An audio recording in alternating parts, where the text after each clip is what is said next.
Good afternoon. My name is Aisha. In this presentation, I want to bring a history about the Rengas Dengklok. What that's the Rengas Dengklok incident? Okay. The Rengas Dengklok incident was an important event that became the forerunner of the proclamation of Indonesian independence.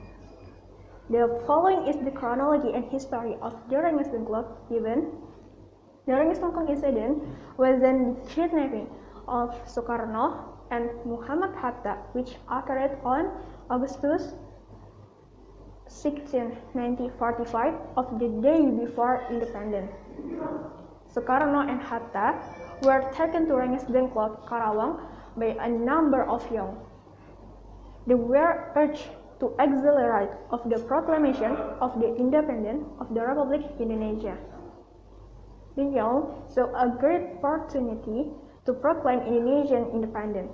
The reason is Japan, which at that time colonized Indonesia, was mourning the bombing in Nagasaki and Hiroshima. Rengas Dengklok event background.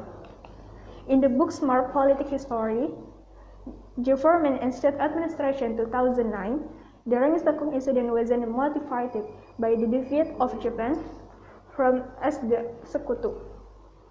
At that time, the United States launched a bomb attack on the city of Hiroshima, Japan, August 6, 1945. The incident made all Japanese troops in the world weakened. Another bomb attack from the United States troops took place 3 days later, on August 9, 1945. This time, the atomic bomb destroyed the city of Nagasaki. There's two big bombs made Japan submit to the Sekutu. Hearing the news that Japan had suffered defeat, the young Indonesians were very ambitious to immediately declare independence. On August 12, 1945, the Japanese envoy told Marshal Tauchi in Dalat, Vietnam, told Sukarno and Hatta that the Japanese government would grant independence to Indonesia.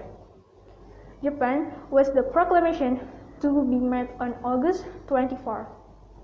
2 days after returning from Vietnam, Hatta told Sultan Syahrir about the result on his meeting. Rengas Dengklok event chronology. After learning of the result of the meeting in Vietnam, Syahrir urged Sukarno to immediately proclaim independence. According to Syahrir, the Japanese wish the procrastinate was just applied as a ruse. However, Sukarno followed the Japanese word. On August 15, 1945, the young also held a meeting at the house of Jalan Pegangsaan Timur, number 56, Jakarta, to permit the implementation of independence led by Chairul Saleh. This meeting started the independence come entirely from the decision of the Indonesian people and not from Japan. The result of his meeting were conveyed to Sukarno in the evening. Sukarno rejected the plans of their young. He wanted the proclamation to be carried out through the PPKI. PPKI is Panitia Persiapan Kemerdekaan Indonesia, which was formed by Japan. The young people were disappointed with Sukarno and swore. They then kidnapped Sukarno and Hatta on August 16, 1945 to Rengas Dengklok to avoid Japanese influence. The tactic of kidnapping Sukarno and Hatta were not without reason.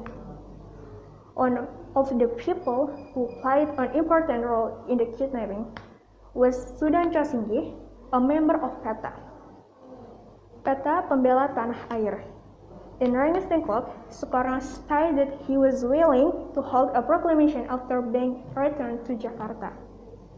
From this decision, Ahmad Subarjo, as the mediator between the old and young groups, was sent to pick up Sukarno, Hatta, Fatmawati, and Guntur Soekarno Putra from Rengas Dengklok. The next day, On August 17, 1945, Soekarno and Hatta read the text of the Proclamation of Indonesia Independence at Jalan Pegangsaan Timur, number 36. The text of the proclamation was typed by Sayuti Malik using a typewriter brought from the office of the chief representative of the German Navy.